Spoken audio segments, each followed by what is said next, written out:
What is going on, everybody? I'm here with Matt. Matt and I are good friends at this point. We have talked many times. Matt's a guy I can talk to forever, and so we're gonna see how long we can rip for. And we're just gonna hang out. So we're just gonna hang out. We're just gonna talk about life. We're gonna probably talk about Airbnbs as well. And if you want to stick around and listen to us, by all means, go for it. If you don't, and that's totally fine. But Matt, how you doing, man?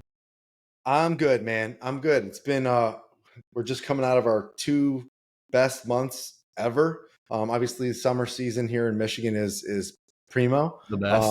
And along with that came new stories, new challenges. And some of it makes it worth it. But I will Yeah. say, with the amount of properties we've had going, it's a lot. It's a lot, but we're also like, okay, we can either complain about that or we can grow it or we can just Right. refine it. So we're doing You a know what? combination. Go ahead. I was gonna say, it's sorry, I didn't mean to cut you off there. I tend to cut off, so I apologize. But the what you just talked about is like the challenges that you kind of are facing as you're scaling or as you're growing or just business in general. Like even if you had a business that made $50,000 a year, just enough to cover your expenses, you're still having a lot of issues, right? Oh yeah. And I just went through like a cycle. I would say it was either earlier this week or last week where I mentally was trying to get through an issue, right? Trying to handle the stress of like something that was going down. And every time I get in that situation, I try to remind myself that these issues and these things I deal with, it's like going to the gym and training, right? And it's like being in the gym and you're working out and you're working on that muscle and you're getting stronger. Except for instead of being in the gym, you're dealing with some shit show of a problem within your business that you got to like work through. And in the moment, it sucks. Even when I tell myself that, it sucks, right? But in reality, what's happening is like you're getting stronger, you're getting smarter, you're getting better at business by going through those things. And you can only get better by going through those things. So I don't know. In the moment, again, always sucks, right? To like have to deal with it, and no matter what you tell yourself, you're still going to be like stressing about it. But then I always just try to remind myself before, prior, and afterwards that that those are the things that make us strong. So I don't know if that's helpful for you in this moment because I know you're you're a little frustrated in the moment, but you're going through it right Oh now. yeah. That's Oh all. yeah. Mental toughness is not necessary in real estate or business, obviously. um, it's funny. You just reminded me of like when my wife Sam. She was a pharmacist, went through all the schooling. I remember the tough nights of studying and getting to that point where she could finally graduate and get the job that she dreamt to have. And then she got there and she's like, this, I just feel like I'm a glorified pill pusher. And then she kind of Mm, we got through that stress of realizing it's not quite what she expected. And then she yeah. got a little bit further into real estate as I kept kind of nagging at her to join me in this Yeah. fun venture. And then she started managing our properties. And the first one I was like, come on, just try it. She's like, no, I don't think I'll be any good at it. I go, hey, I think you will. I think you've got what it takes. You care. You're good at systems. I think if you just implement what you kind of do already, before you know it, you might fall into it. Before I knew it, she was doing a better job than I was. And Yeah. then we added a second and a third and a fifth and a 10th.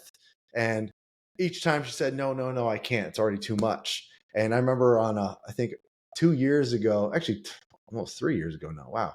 It was 4th of July. It was July 15th. There On you go. July 15th, it was her birthday. We were Okay, out remember. in the middle of the lake on our lake house Airbnb and up in Traverse on Long Lake. Nice. And she gets some earth shattering news about some major damage and a big issue at a couple of our properties. And I remember her like getting emotionally like crushed in that moment. I was like, Mm, give me the phone. I got this. You go have a drink. It's your birthday weekend. I got this. You yeah. just go do your thing. But now after the June and July we just had, like, we laugh about that day, Yeah. That's cute when I got like messed up over that, right? It's Right. watching my spouse go through this evolution has been incredible. It's made me feel stronger and like be able to be more Right. supportive with those challenges. Just like you were saying, like, Yeah. can I do this? Yeah, I can. This is another at bat. This is another challenge. Yep. Every challenge in the past I've gotten through, and I'm probably going to get through this one too. You have Yeah. 100% success rate It's of all reps, right? It's all yep, reps. You just like you do it again, you get crushed and you get better. And I you know what I love? I actually find this interesting. I kind of want your opinion on this. But we live in a society where we put down failure so much, right? Like to fail is such a big deal because you want to succeed. You don't want to fail. Everyone shows off their success. No one talks about their failure, right? But you have to fail to succeed. There's no other way to success other than failing. Because you, even if you were a professional hockey player, professional baseball player, whatever it is, you failed a lot, but you were a kid. You messed up a bunch as a kid, right? And then we get older and we're like, no, we can't mess up. We're adults, right? But it's like, well, you have to try that thing and be bad at it, then fail at it, and then learn from that mistake, and then you get better at it, and you got to rinse and repeat until you're good, right? And then if you keep rinsing and repeating, you'll become great. And like, but it's so weird that society as a whole puts down failure when it's the main ingredient to success, right? Yeah, we absolutely put it on a pedestal when we see the success happening. Man, they're so Right. cool, the cars, the trips, whatever. But like, I kind of like we were rapping about earlier. I love hearing the stories of people getting through a challenge and what was their mindset, not knowing how it's going to turn out. Going Yeah. through that is tough. I've been in those situations with some properties where it takes 6 months to resolve an issue that just eats at you almost weekly, right? Mm. Sometimes daily. Yeah. Yeah. Yeah. And like now, when people talk about, oh, what'd you do? I'm like, okay, you want my resume? Here's my resume. And but if Yeah. you like, you talk about the wins, of course, on the resume, but to Yeah. get to that level of wins, I had so many pummel me moments, and But you have to. you do, you do. Yeah. And I did my first official keynote speech where I pretty much only talked about my losses, and Nice.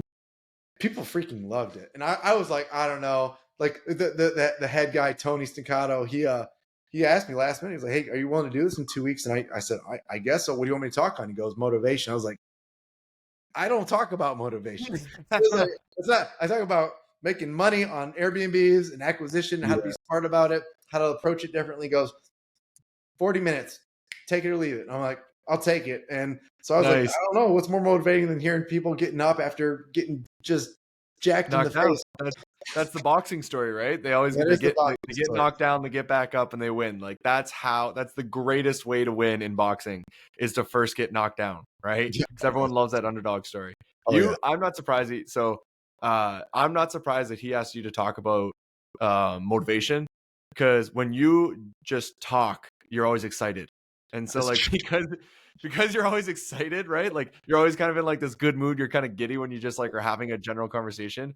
It is motivating to just have a conversation with you about anything. So that's Yeah, why, I appreciate that, man. yeah, which is fun. I'm not just trying to pump your tires, but like genuinely, we've had quite a few conversations, and I'm always just like, I'm in a good mood. That's why you're the third person I want to do this with because I'm like, yeah, let's have a chat. We'll talk. That means a lot. And trust me, Yeah. and I want to note this because you and I talk to so many people in our industry, right?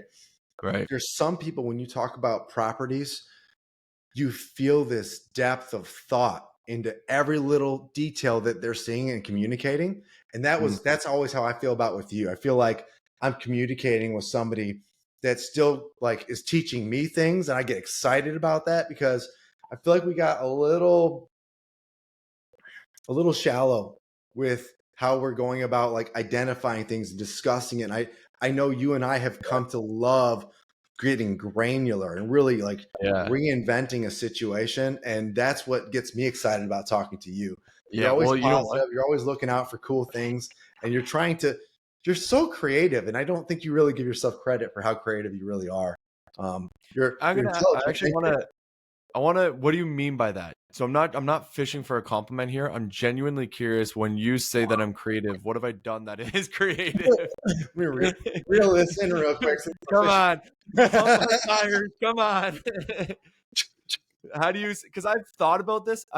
Um it's interesting you say it because I've been thinking about the fact that data analysis in the way that I'm going about it, but I think just data analysis in general is a bit of an art form because there is this like yes, there is a process you can follow, but you almost like have to start to see these patterns and these trends and this beauty and like it's like it's almost a thing that it's hard to explain what you're seeing, but you see it, and then you have to figure out how to translate that to other people's brains, right? So I don't know. Maybe that's what you mean by the creative part, but You're pulling the giddy out of me now. Yeah, let's go. this episode will be entitled "A Beautiful Mind." Minds, Yeah, beautiful minds. mind. Okay, yeah. So I think you're absolutely right, and it's funny how I think you and I took very different initial perspectives on analyzing markets and Yeah, finding good properties. Like I went from a what doesn't exist and how do we make it actually make money, and you went from a like analyzing data, and it's funny how we're now meeting in the middle. Like I feel like yeah. we started on opposites. Like I think that's what we are. We're polar opposites, but somehow we've come to like Well, meet an understanding. yes, I would agree with you, and I would say that you went there out of necessity, right? Yeah. So you had no choice but to figure it out without data, right? Where it's like, where I'm like, there's no data. I got to go find the data so I can feel confident with this, and I go to Chicago, right? And then from there, I go to all these other places. But with that being said, I spent almost 4 hours this morning, actually more than 4 hours this morning, technically, analyzing Michigan data and like really getting into the nitty gritty detail. And I've got these different scenarios that we're definitely gonna go through. Let's just go through it right now because I actually just Okay. want to jump into it. Yeah. I know normally I just want to talk about other things. I want to talk about so many other things with you, but we're gonna just jump right into the data. Do it. So okay, let me share my screen. Let me make sure I've got the right thing pulled up here. Okay, and I started writing out what I would refer to as these buy boxes. Can you see my screen? I can see. Yep. Okay, cool. So I started creating buy boxes, right? Or like theories on Michigan buy boxes. And I pulled all of the data for all of Michigan just to start off, right? So I have all the data for all of Michigan and I'm starting to clean it. It's not fully cleaned. You know what? You'll actually appreciate this. We actually just built a Airbnb data cleaner. So I can Don't now even tease me with a good time. What? I can now pull the data out of like AirDNA's Tableau version, which is their expensive version. And I can grab that data. The ones I have it, I can input it into here to like get it officially cleaned. Gotcha. It's not perfect right now. It's only been up for like a week, so we're still running into some bugs. So I don't have the data perfectly clean for this, but I did spend a lot of time cleaning the data manually today.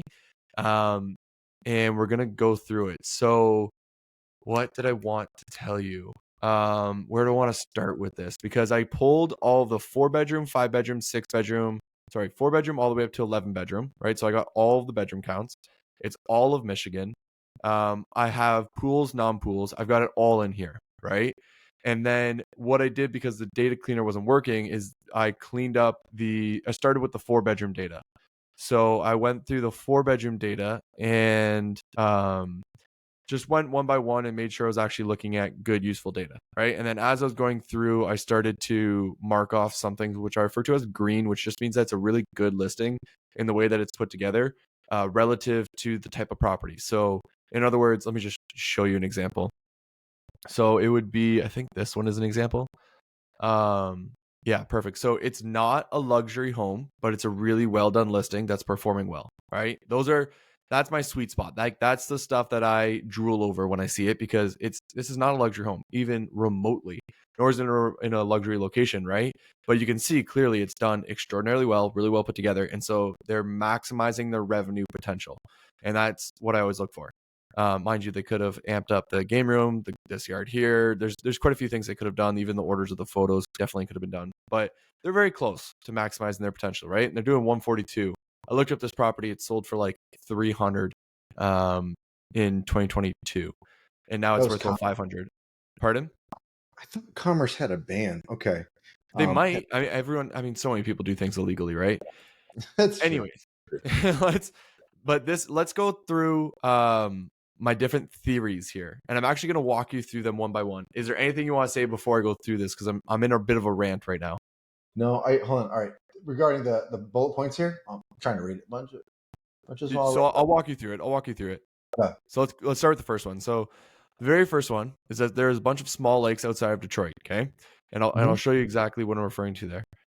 There are a couple of boring listings that are doing well, and most homes are around $500,000 for sale. Okay, so this is a home here. It's actually the one I just opened up. So this one and this one. So this one's doing 142. This one's doing 114. This one here I just showed you, right? It's just outside of this area. Now, what you notice is if you see here, you got all of these lakes, all of these Yeah. different little lakes. Although I know you know this, right? For anyone else out there listening, there's And just that's like 35, 45 minutes from like Detroit, which is, this is Metro Detroit effectively. yeah. So the reason I was intrigued by it is because Detroit's not an expensive place to buy properties, and then therefore, if I'm not too far away from Detroit, it's likely that the properties are also not going to be too expensive here, right? Whereas if you get up to like Traverse, if you get over to some of these locations over here, the property values go through the roof. And so I'm so intrigued by the fact that you have all of these lakes right here, and maybe the property value is naturally going to be held down because it's the outskirts of Detroit and not some beautiful remote area over here. Do you know what I mean? So I understand why you would say that. And it's funny because I've noticed subconsciously that I'm doing the same thing. Like, even though I have so much access living here in Metro Detroit to these same areas and lakes, I tend to want to go at least an hour out when I'm vacationing. So when it comes to Yes. Lakefront Market, you're not far from here anyway. You're Windsor. You're right across the river. Agreed. So I'm very, very close. That's actually I see this is why I like chatting with you. That is the main thing that I was concerned about when I was going through this. And I'm going, when people go on vacation, they need to drive an hour and a half to 2 hours, maybe 3 hours max, to feel like they got away, right? Away from wherever it is that they are. And if they're just going a quick, 20 minutes, 30 minutes, they're not on vacation. It doesn't feel like vacation, right? There's funny enough, like I live in a beach town, and me and my friends were talking about going on vacation, and we were talking about going to a place that is 30 minutes down the road from where I'm at. And I'm like, I don't want to go on vacation down the road, right? I'm like, that doesn't make any sense. I'm like, I want to go somewhere else. And like the alternative option was 3 hours away. And it's like, there really isn't that big of a difference, but there is something to it, right? Oh yeah. Hey, Anyways, and I'm with you because I have that same challenge where I go, where would I vacation here? And sometimes I'm like, no, I do want to go west. And I have noticed that some of my West Coast people will come east, like for West Coast, versus like Pacific. But it's funny how there's this interest, if you are truly local, to move out. yeah, But from what we've seen with all of our data locally in Metro Detroit, people come here for such a variety of reasons, and we've seen yeah, that the bigger homes generally attract even the local stays that are just getting together for Mom Wine Mondays. I've seen yeah. that. I've What seen was it? Mom Wine Mondays. We have Mom. a group that will come and they'll rent out a nice house, and Yeah. after they drop the kids off at school, they come and get blasted. And Come on. I swear to you, like back when the Lions were losing a ton, we had a guy that would fly in from out of state because he had a season pass tickets to see the Lions, and he would stay in our house that's just off of 94. Go see the game, come back to the house, and fly out the next day. And that's what he did. He was a constant repeat booker. So his travel fee to see the Lions was crazy. Nowadays, I feel like the Lions are actually doing well enough to maybe justify that. But Right. but this Wow, is that's wild. really interesting. Yeah. So, okay, agreed with you where in the sense that there's so many different reasons why people travel. Yep. But regardless of why people are coming here, you have this home here that's right there, and then you have this home here, which is let me pull out so you can see, is right here, right? So it's a little further out, but it's in the same general area, right? We Um, we have vacation in Pinckney, so that okay, makes sense to us.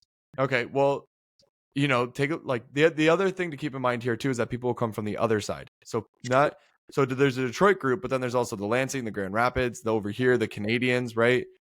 All of us will come out this way. So this I can't get over this, man. Like, this is so intriguing to me. Okay, so this property here is not that interesting, and it's not really like that well done, and there's actually some main features about it that I would avoid, right? So as an example, like you can see inside, the design's really not that interesting. The wall color is the yellow, which I think is like the worst possible for Airbnbs. They have a bit of like this this stuff going on here. Sorry to the person who has this Airbnb, but this is just like the facts. There's nothing special about the interior of the Airbnb. And then you go, okay, well, it's waterfront, right? But the waterfront that it has is not a beachfront. It's just this dock. And it doesn't even look like they have a boat. Maybe they bring a boat, whatever it is, but they don't show off that they have a boat rental. But why I find this so interesting, and again, like to also point out fire pit areas, not much off the side of the house, and there's no other amenities. There's no nothing. Right. And this home's doing $114,000, right? So $114,000, if we run the math on that, if you had a $500,000 home that you were to purchase in this area, put 20% down, 8% interest rate, and let's say you throw $100,000 at it, which would be a lot, but let's just say you do, and the property ends up making $114,000, you're walking away with $27,000 in profit and a 13% return. Is that amazing? No, but it's good, right? It's a property that's giving you a 13% return. That's good. Like, you're not upset whatsoever with that return. And so if you then go look at the properties that are for sale within this area, and I'm just going to cherry pick this one because it's right there. Obviously, this is a nicer property. You know how to put together beautiful listings. I know for a fact that I could turn this into a beautiful listing. It's got a tiny bit of like a beachfront, if you want to call it that, right? But it's got the dock here as well. And the variable I would say here is, what lake is it on? How big is the lake? How swimmable is the lake? What is there to do on the lake? But like, massive game room over here. It's got the cabin feel to it. You know what I mean? So I look at this listing. I'm like, okay, 675. If it was 675 and we go 675, 1, 2, 3, exact same idea, 20% down, 8% interest rate. If it still is at that 114, you're still walking away with 15,000. But we both know that we could probably do better. So let's say we hit 140, we're hitting the one that's a 30%, $30,000 that you can make from that property, right? And that's exactly what I was going to say, because there's a house in Kalamazoo right now that's got an indoor pool, and it's ugly. It's ugly, and I think on AirDNA it's showing $100,000, and I'm like, indoor pool, indoor hot tub, good size. I'm like, if we just put some money into that thing would crush.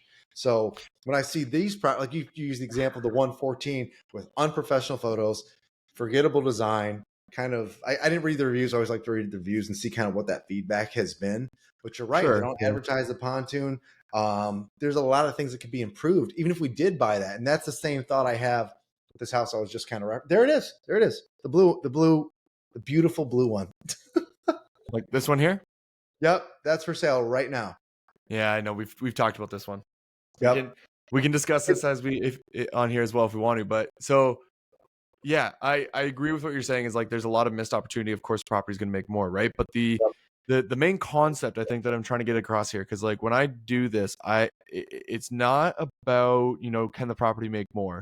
It's more of, can I find a repeatable buy box that I could pick up a good amount of these before ever hitting a breaking point, right? And so the reality is that, if you look at all these listings over here, we've got 67 listings that are saying they're waterfront, but most of them are not. And if we went to 4+, I like keeping 3+, because you can always convert a garage or a second living room or something like that, and all of a sudden it becomes a 4. But obviously, if we do like a 5+, or sorry, a 4+, we could convert it into a 5, which would be even better. But like, here's another example, 675 as well. And it's got the double-sided, it's right on the corner. You got a huge lot here to be able to do a ton of stuff. You can get a boat rental in here, and I believe this is on White Lake, which I've been on many times. And White Lake is a fun lake. Like right here, there's a bunch you can dock. You can like pull up and hang out right there. Right there's the sandbars right there, and then there's a restaurant right here, which everyone goes to, and then the lake's big enough to like actually go around and whatnot. I can look at this property and know that it could likely make around that amount, right? I guess what I'm asking you, let me ask you a direct question. Do you think that the lake is a variable when it comes to Michigan properties? So the size of the lake. So, absolutely. So I have a couple of rules. One of my rules is I won't buy anything under 50 acres. Now there's over 50-acre lake. 50-acre lake. Yep, I Okay, will. for a second, the way you worded that, I thought you were saying a 50-acre property, and I was like, "What do you Oh, mean?" no, no, no, no. I'm sorry. 50-acre lake. Yeah, sorry Yeah, about that. gotcha, gotcha, Um, gotcha. there's over 1,000 inland lakes in Michigan. So it's like, how do Right. you decipher which one's going to create the longevity? What's the Yes. exit strategy? What's the enjoyability factor? There's only a couple exceptions to that rule for me. It's got to be having just an incredible view. A couple other things that are really special about it. Maybe it's still in a population dense area that's also a travel destination for other things. Okay. But on average, I prefer to pick only 200 plus acre sized lakes because there's still like I think 75 lakes in Lakers.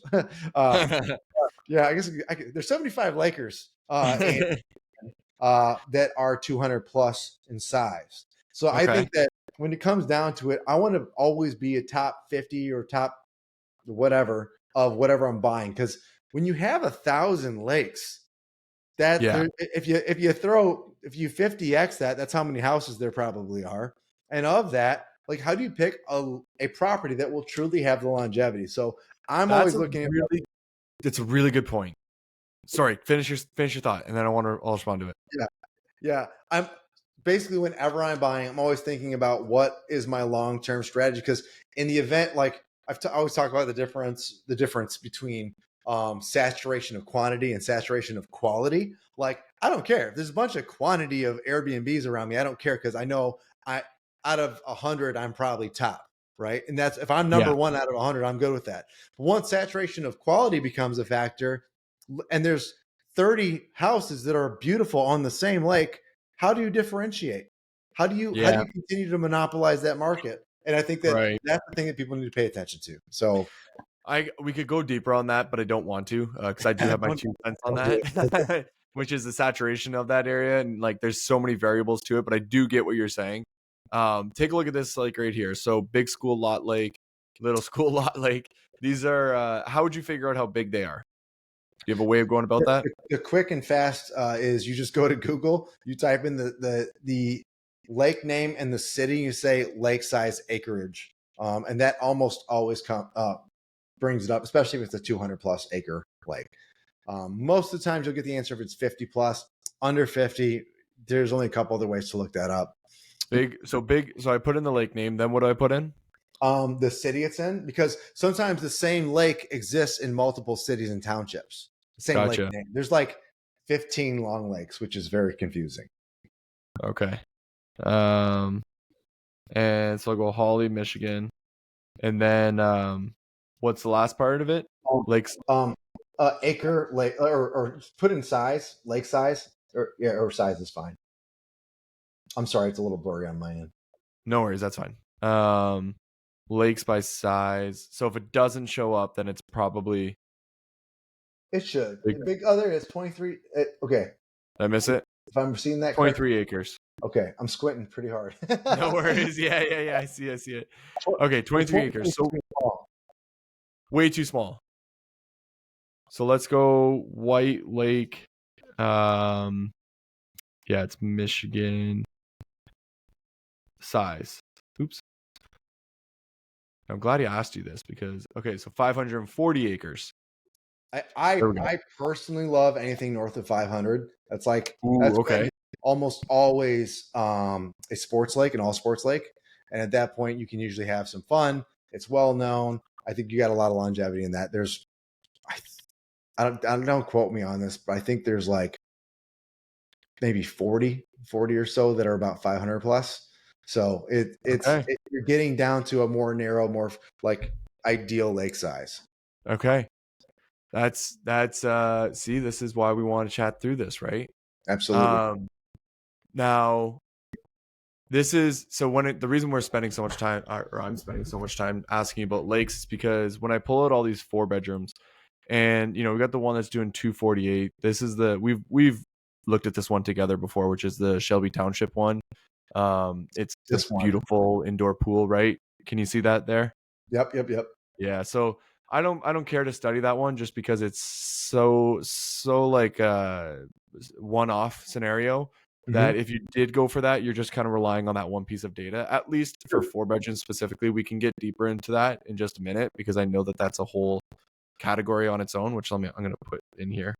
Um, We'll cover that in just a second. So there's that, but then you have all these other ones that are doing between 114 and 183. And if you actually go through them, we got one here is lakefront, so it's got a pool, pickleball, and then it's also lakefront, a bunch of acreage. This one here is lakefront as well, and then you got this one which is lakefront. This one's not lakefront, but it's I mean, just look at the listing, right? It's a beautiful listing. This one here's not lakefront. I only saved this one because it is so remote. It seemed really, really remote, and it was still doing well. And so I was actually curious why.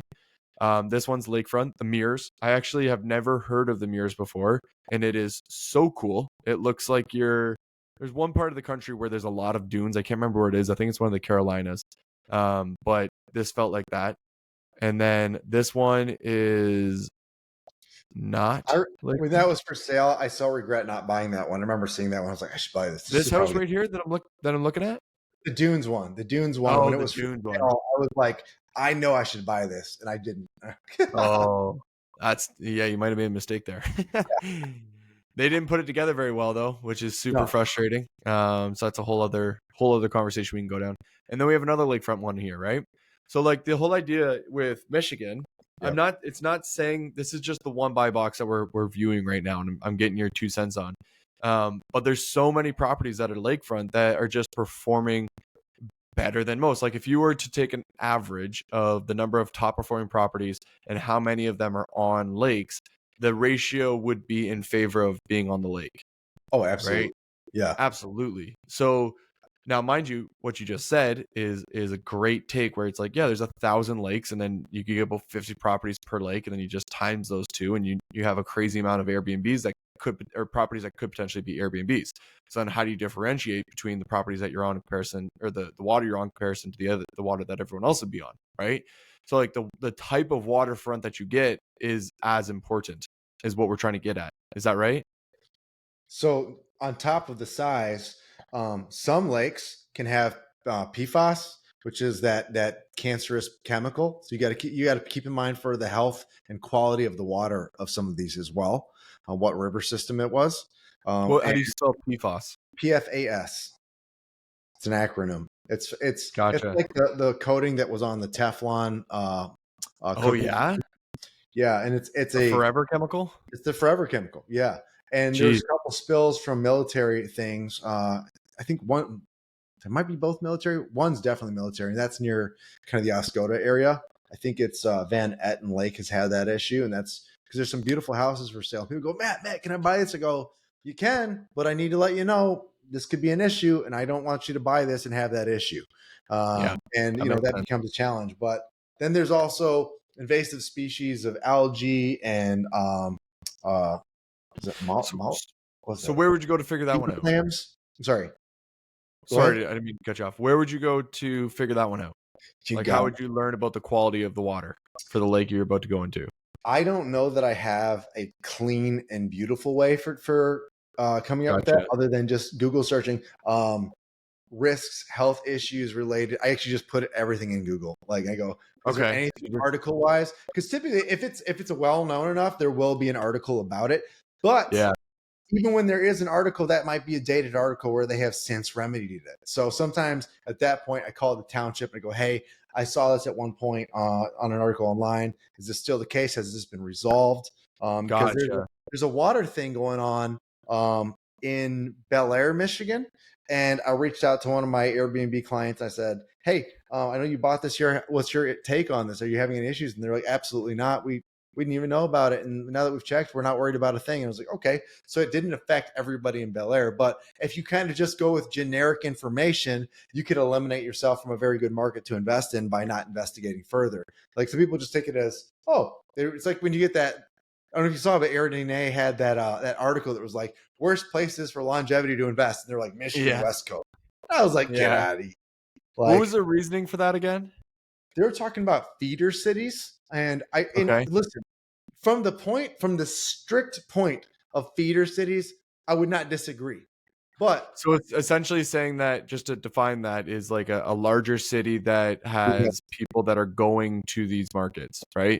Yeah. So Metro Detroit, like Detroit is a feeder city. There's a lot of business, a lot of things going on. And the cities that you've circled, the lakefronts, those might be feeder cities. Or like I think it's Houston, Texas. is a feeder city to, I think, Hot Springs. I think like people will travel that distance for yeah, I know what you're saying. San Antonio and Austin, they have like a bunch of cities right in between that are feeder yep. cities. So that was the thought. But you Okay. tell any Michigander that that West Coast won't always be valuable. Yes. So I think what's the problem with the logic of the way they were doing it is that they were using like a general statement across the entire United States. Yep. Now, anyone who knows Michigan or grew up in this general landscape, you can even toss in Ohio, Indiana, Illinois, Wisconsin, all of us, right? If you Yep. even us Canadians, right? Toss us in the circle, okay? Absolutely. We're here. We're with There's you the guys, A. whether you like There's it or the not. A. We're here. So the everyone knows that you can't really go like I screwed this up. Sorry. The way I want to explain it is that where it's all landlocked, right? If you want to go on like a really great vacation, you have to go fly somewhere. Whereas if you're in Los Angeles, you can go to the Joshua Tree area. You can kind of like go up to Yosemite. Like you can go over to Nevada. You can kind of there's a lot that you can technically drive to, and you're not as landlocked. Is it a long drive? Yes, right. But the thing is that if you drive 9 hours north, you're in some of the most beautiful valley. You're in the most beautiful valley in the entire world, right? Whereas if you drive 9 hours if I drive 9 hours from here, I end up right here. And nothing really changed for me from here to here. Right. And so like, it's the same general idea. You just like, if you drive for 9 hours, you're not really going anywhere. Different is the idea. And so you're landlocked. And so if you really want to go on like those special vacations, you have to fly. And not everybody in this general area is going to fly um, every couple of months to go somewhere, right? And so True. instead, and most people won't even fly. And so then instead, what people do is they're landlocked, and so they go and rent a cottage that they can spend a week at to get away from everything, and that is the vacation style that they do. Whether they do it once or twice within a year, it's going to happen, right? So it's the landlocked travel where like I've talked about this before with you, but I grew up here, I now live right over here somewhere. And if I'm going to a cottage with my friends, it does not matter if it's right here or if it's way up over here in Cadillac, right? Or even up in Traverse or even over this way or wherever it is, it doesn't matter as long as it's a cottage along the water, right? Like if we have a cottage that's big and we have water, then that we can swim in, we will rent out that Airbnb. And so Absolutely. Yeah. does that make sense, right? It doesn't really matter where it is in Michigan. We'll take it anywhere. That's I guess what I'm trying to say. If it's swimmable, good water, you don't have a bunch of nasty lily pads and moss and or it's Yeah. super rocky. Yes, there's Right. elements to each lake that you'll find. Are that a truly sandy bottom? Is it the Caribbean blue or is it Right. murky, weird colors that Well, yeah, that's where I think there's outliers, right? So that's I let's actually talk about that for a second. The water quality. I know we were just kind of touching on it for a second, but like this property here, I don't like would you swim in this? Probably not, right? It doesn't really seem like I've been to but maybe Wolverine Lake. I don't think that's a great photo, and that's the other factor, right? Sometimes you get a really mossy green photo and it doesn't look attractive, but on the right day, you could have a beautiful photo. Like I think they say the best way to photograph a lake is like right after a good rain.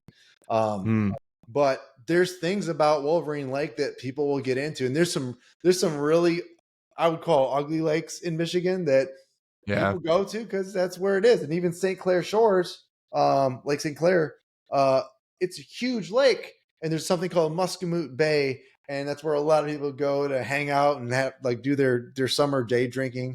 There's a thing called Jobby Nooner. If you look it up, it's a big deal. But when you're in Yep. that water and you realize how dirty that water is, you're like, why are we doing this? Yeah. And then there's a culture to it though, and there's a Yeah. social element. So there are I some mean, lakes where it won't matter. Some people do not care about the quality because it's yeah. socially acceptable to be in that. True. I mean, like this right here is my one of my favorite places in the entire world is Pesh Island, which is the Canada's island. Mhm. That this is the American island, and if you're to be on this side right here, it is like very shallow for a very long period of time. So you can hang out all back here. There's actually a really nice beach right here where you can also hang out. And then all of this is just kind of like um, there's a lot of trails through it, I guess you could say. But it's a Mhm. beautiful place to go. But when you tell people, "Oh, I'm going swimming in Detroit River," they're like, "What?" Right? They like can't comprehend that you would do that. But it's like, yeah, well, it's not that gross. Like, there's nothing really gross about it. It's just, once you get in there, I guess. Anyways, okay. So another thing to add in here is make sure that we got good lakes, right? Like you want to have a good lake, you want a good sized lake as well. That's what I'm getting across. Yep, Now, with that being absolutely. said, if we were to be looking for again the idea of like um lakes outside of Detroit. And the only reason I said outside of Detroit was one, because there was a lot of them, but then two, because of the real estate being cheaper. I don't know if that's necessarily true, but with that being said, I want to move to the next space that I want to cover, which is this darker green area. Okay. And it's simply because I'm familiar with it a little bit, right? I know there's Baldwin in here somewhere. If I can find Baldwin, Michigan. I Yep, have studied up on it. There we go, Baldwin, Michigan. And I've that's right. I seen, remember you doing that one. yeah, there was, where would it have been? Right over here, Big Star Lake. This here, there were some properties here that were actually like really nice. And so, and that probably wouldn't be a 500-acre lake, but what I want to do, and I haven't done this yet, so we'll do it live together if you're good with that. Is just kind of grab all of this and see what kind of waterfront property is available. Does that work for you? Yeah. Let's see. All right, we're I'm just curious ripping. about Big Star Lake. I know I've looked it up before. I'm Are blanking. you ripping on your end as well too? Yep, 912 acres on Big Star. So No it's, shit. yeah, good job. Oh Good wow. job, John. Wow, look at that, eh? You're the man. You're the man. 912 acres. That's bigger than the last one we were looking at. So Correct. I'm curious about this one because I think that there's a couple things here. So one, it's super remote.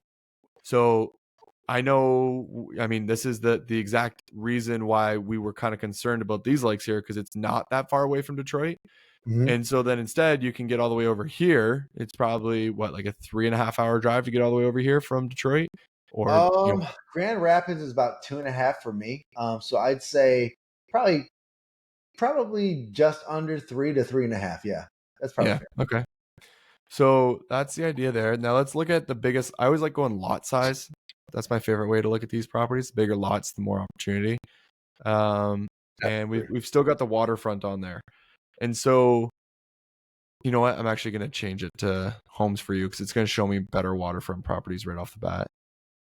I'm trying to Yeah, find. that's a little subtle pro tip, my friend. Good job. Say that again. That's a subtle pro tip. Yeah, just see. Look at lily pads. We don't want that shit though, right? But there's no barrier here. I think that's what intrigues me about this area is that the last place that we were just looking at, maybe I can pull up one of these examples. The last place we were just looking at has these water breakers. What are they called? Wall breakers. What do you Um, call this here? don't make me. Trying. Yeah, is it praise? Why am It I doesn't. blanking on this word right Too much pressure. Too much pressure. He's What asking. you said? Water barrier. Now that's all I can think right now. Because that's what it does. It stops the water, right? But like this is a property. It's $389. It is a 2,500 square feet, 3 bedroom, 3 bath. I can guarantee you can figure out another spot in this house to put a fourth bedroom and even potentially a fifth bedroom, right? It's gonna feel way more like a cottage because you're out in the middle of nowhere. Even Mhm. the back of it feels great. Like I guarantee that this is probably not even a room. They're probably not even qualifying this as a room. So it probably is already 4 bedrooms without having to put up any drywall. And you're right onto the back of this property. Look, and they have a garage right there. There's your game room. If you really want it to be, nice wraparound deck right along the water. You can get a dock out there, which might make it more swimmable. Which lake is that? Because that looks like one I was just at. Is that Twin Lakes, Twin Lake. so? We just went under contract on a house in Twin Lakes, actually. So, but Come on, no, yeah, it's not. It's Crocker Lake, Crocker. Is that Crocker, but it's in the township. It's in the town of Twin Lake. Crocker? That's. I'm not so sure. That's not it. Hold on. No, Let me pull up what we did. You got. See, now you got me. Now you got me going. Okay. All we got right. the Here wheels we go. going. Yeah, it's happening. It's happening. This is what we were going for. It's Park. Yeah, it's Park 1106. See, but like these properties, man, they're what I would expect to crush Okay, it. it's not Crocker. We're on the one we just went under contract is on another lake nearby. But Crocker Lake, let's figure that one out. Mm-hmm. Man, look at this. Now, mind you, there's a bunch of lily pads in this one spot here, but can you see my screen? I am coming back to it right now. I think Crocker is it's either 112 or 66. I'm seeing two different things. I'm coming back to it Size now. wise. Yep. Look at it, but look at this. So this is a different lake. Now, mind you, this has lily pads, but I'm trying to just ignore it for a second because, like, this property here has an entire beach in its backyard. I love that. That's insane. It's a huge ass beach in the backyard, and it seems like somewhat flat yard, and all I can think is like pickleball court right there. You know, so you know what I mean, or pool, above ground pool off the back of the deck there, You like stay out of something.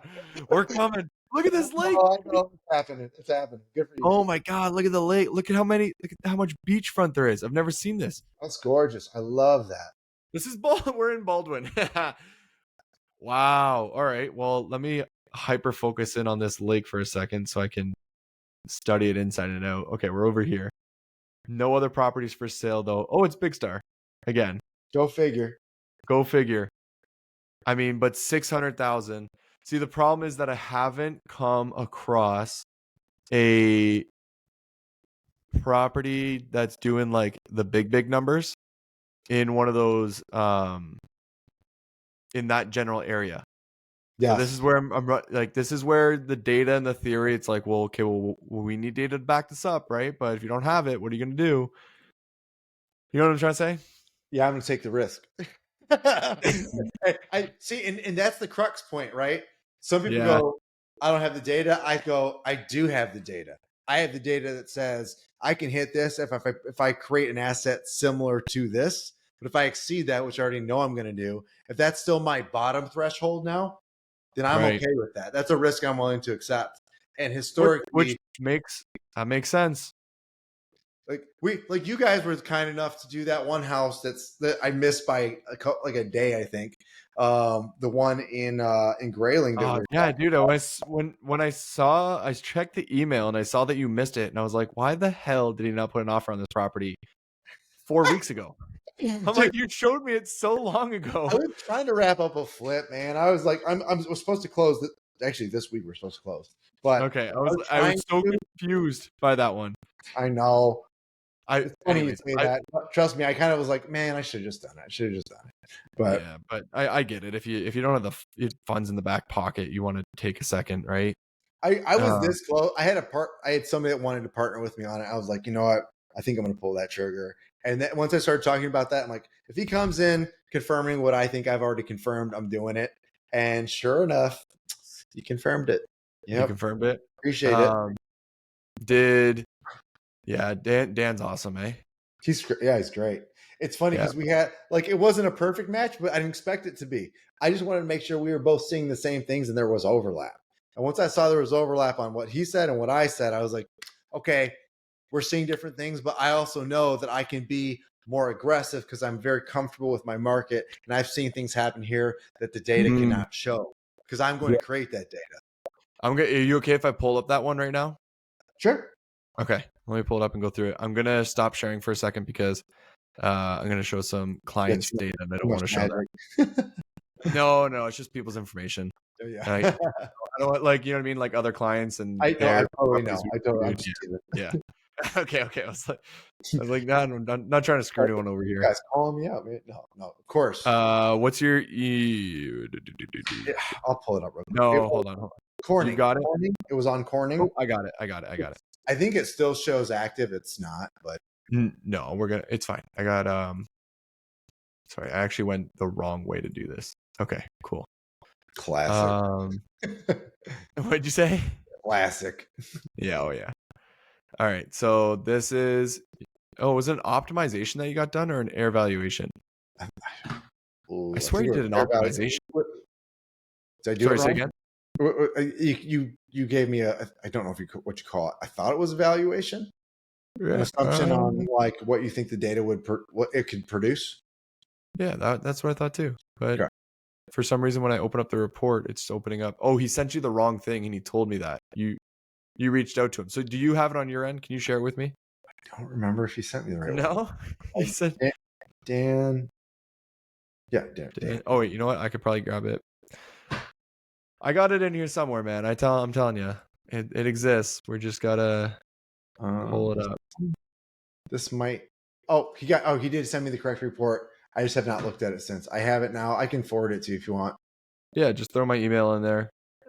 Send it over. Like share it with my email, and I'll pop it open. We can kind of go Okay. through it a little bit You together. should have it one way or another now. I'll add Appreciate you to it. as well.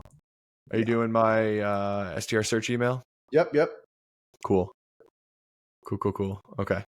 Let me know once it's sent, and then I'll pop it open. Sent. Cool. Let's see. Just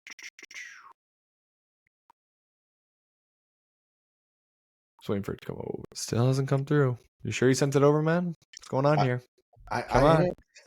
I sent it an email and added you to the thing. John at STR search, right? You can't be giving out that email in this. Delete. Okay, that was the same one that I had pulled up. All right, so hold on. Oh, it is. It shows. Yeah. Mine. Pardon? It's not the right document. No, he was supposed to send you a different document. Oh, okay. Yeah, he was supposed to send you a different document, and for some reason he didn't. Well, that doesn't make any sense. I'll try one. I know the property fell through, but now I have to find it. I have to figure it out. So, come on. Just talking about how great Dan is. Oh, is this different? Oh, that's the same. Okay. View only, same document. Okay. And the only other document I have the video. Yep, you got the video definitely shows it, but I think I've got it. Nope, he's all right. I want to add the video walkthrough is such a nice touch, man. Like that was like when I was like, because some people just say, "Hey, here's the data," but there's something about the talk through that I was like, it was cool for me to hear it because I'm usually the one that's talking, but like to hear it from somebody else and me also go that sound reasoning, that sound judgment, that was very cool to me. So good job, team.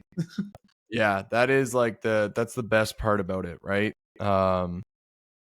So I've got the listing up now, and while we're doing this live, I know this isn't live, but it feels live though. It does, eh? I mean, I'm not gonna edit it, so everything that we're saying gets in. Everything I ruined.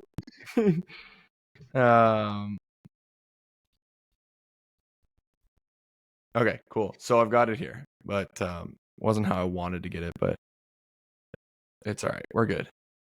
This is just the reality of what it's like to do this kind of stuff, you know? I'm telling you, man. Little behind the scenes action. Okay, cool. Let's share screen. We'll get back over to it. And this was this. Can you see my screen? Yes. Apologies, everyone, for the brief intermission. We are back. Again, not getting edited, so everyone So this is the property here, which is a beast. 7-bedroom, 7-bath, 5,800 square feet. What else do we want to point out? On market for a crazy amount of time for you to miss out on it by a day. A day. I'm so sorry. I'm sorry. People think I'm joking. I'm like, hey, I'm telling you, it might not sit there. Like, yeah, okay, buddy. Man, I've had so many times we've had that happen. It's not even funny. It's not, and I felt that. I felt that in a very real way. I was like, you know what? One day I'm gonna wake up and this is gonna be gone. I'm like, all right, I'm gonna make the move this week. I'll double check one thing and I'm pulling the trigger. And then you want to see it back, gone. You want to see something crazy here? So your strategy here is a big house along a river. Okay. The second one I'm gonna go through. All right, is it the second?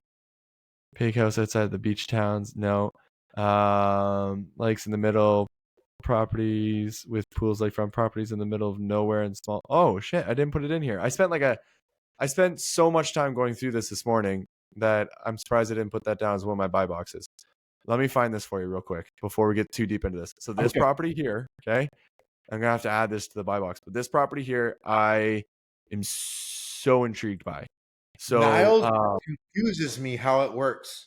I thought the same thing. Yeah, this is Niles. And Yeah, I it's in. thought I've seen this and I'm like, how does this work? But I'm like, screw it, I want to do it. What do you mean? What do you mean when you say how does this work? Are you talking about this property I specifically? would never think to go to Niles.